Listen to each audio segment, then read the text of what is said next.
ഒരു table spoon നെയ്യ് എടുത്തു കഴിഞ്ഞാൽ അതിന് ഏകദേശം 130 കാലറി ഊർജ്ജം അടങ്ങിയിട്ടുണ്ട്. മാത്രമല്ല ഇതിനകത്ത് മറ്റ് പ്രോട്ടീനുകളോ കാർബോഹൈഡ്രേറ്റ്സോ ഒന്നും അടങ്ങിയിട്ടുള്ള കൊഴുപ്പ് മാത്രമാണ് അടങ്ങിയിട്ടുള്ളത്. ഒരു ടേബിൾ സ്പൂൺ നെയ്യിനകത്ത് ഏകദേശം 15 ഗ്രാമാണ് കൊഴുപ്പ് അടങ്ങിയിട്ടുള്ളത്. ഈ കൊഴുപ്പ് സാച്ചുറേറ്റഡ് ഫാറ്റ് നമുക്ക് ഗുണകരമാണ്. സാധാരണ നമ്മൾ കൊഴുപ്പ് എന്ന് പറയുമ്പോൾ അയ്യോ എന്ന് പേടിക്കേണ്ട ഒരു വിഭാഗത്തിൽ പെടുന്നതല്ല നെയ്യിനകത്തുള്ള കൊഴുപ്പ്. ഇനി നെയ്യ് നമ്മുടെ ആരോഗ്യത്തിന് എങ്ങനെയാണ് ഗുണകരമാണെന്ന് വിശദീകരിക്കാം.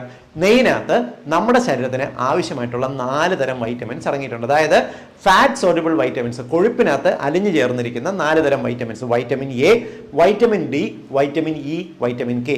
ഈ 4 വൈറ്റമിൻസിന്റെ ഗുണങ്ങൾ നമുക്ക് കിട്ടാൻ നമ്മൾ നെയ്യ് കഴിച്ചാൽ മതി. വൈറ്റമിൻ എയുടെ ഗുണങ്ങൾ ഞാൻ പറയാതെ തന്നെ നിങ്ങൾക്കറിയാം. നമ്മുടെ കണ്ണിന് നല്ലതാണ്, മുടിക്ക് നല്ലതാണ്, നമ്മുടെ സ്കിന്ന് ഗ്ലോ ചെയ്യാൻ, സ്കിന്ന് തിളങ്ങാൻ നല്ലതാണ്, സ്കിന്നിൻ്റെ ചുളിവുകൾ പെട്ടെന്ന് മാറ്റാനായിട്ട് സഹായിക്കും. നമ്മൾ ജരാനരകൾ കുറച്ച് നിർത്താൻ നെയ്യ് കഴിച്ചാൽ മതി എന്ന് കേട്ടിട്ടില്ല. അതിന് കാരണം വൈറ്റമിൻ എ ആണ്.